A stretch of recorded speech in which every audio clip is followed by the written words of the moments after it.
President Joe Biden is withdrawing from the presidential race. He posted a letter to X, formerly Twitter, this afternoon saying, quote, "While it's been my intention to seek re-election, I believe it is in the best interest of my party and my country to stand down."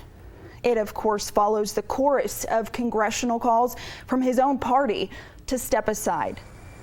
Biden is now the first president since Lyndon Baines Johnson to decide against a second term. But what makes this moment so unique is how late in the race we are.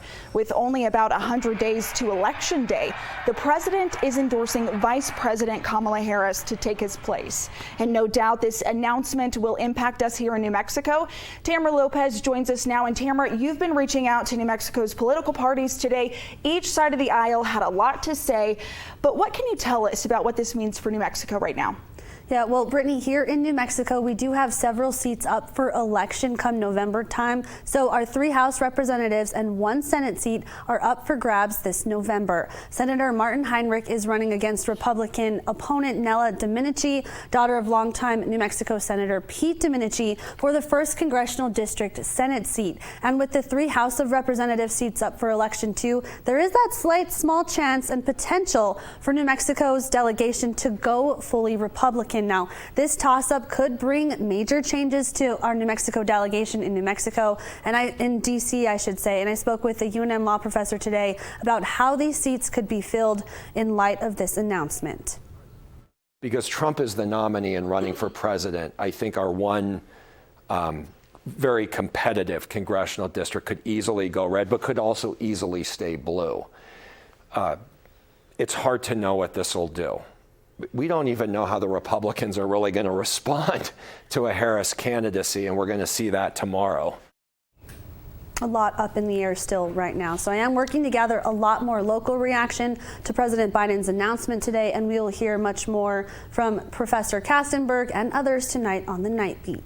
Brittany? All right, thank you, Tamara. The chair of the Democratic National Committee is reacting tonight to the president's announcement. I am emotional about the president's decision, because this president, Joe Biden, has been a transformational president. He's been a great leader.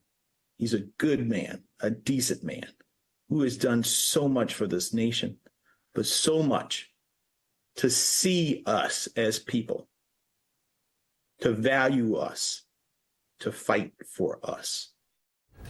The Democratic convention is about a month out, August 19th. While President Biden has endorsed Vice President Harris, it's not a done deal, more of a symbolic gesture. Democrats can still choose a different candidate. The Democratic Party already planned a pre-convention virtual vote to nominate Biden early next month. If that gets canceled, or if no one gets a winning majority, the Democratic nominee would be decided at the convention.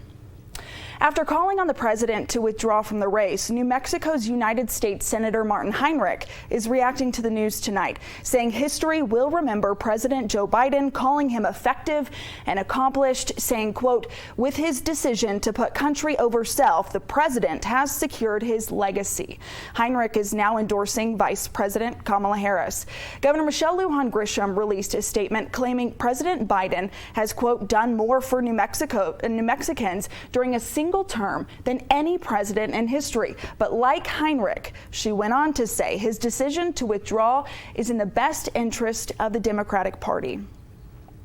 New Mexico's GOP chairman Steve Pearce says he believes the debate between former President Trump and President Biden was set earlier than usual to give Democrats a solid reason for wanting Biden to drop out.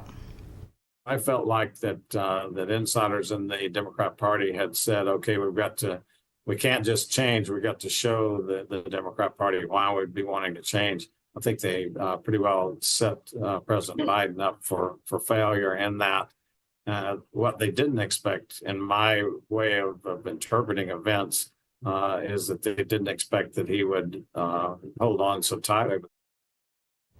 The Trump campaign released this statement. Former President Donald Trump says Joe Biden was, quote, not fit to run. His running mate, J.D. Vance, took aim at Vice President Kamala Harris in his statement, saying, quote, whoever's at the top of the Democratic ticket, bring it on. These are unprecedented times, and this election is now in uncharted territory. Our complete coverage continues tonight on the Night Beat and at KOB.com.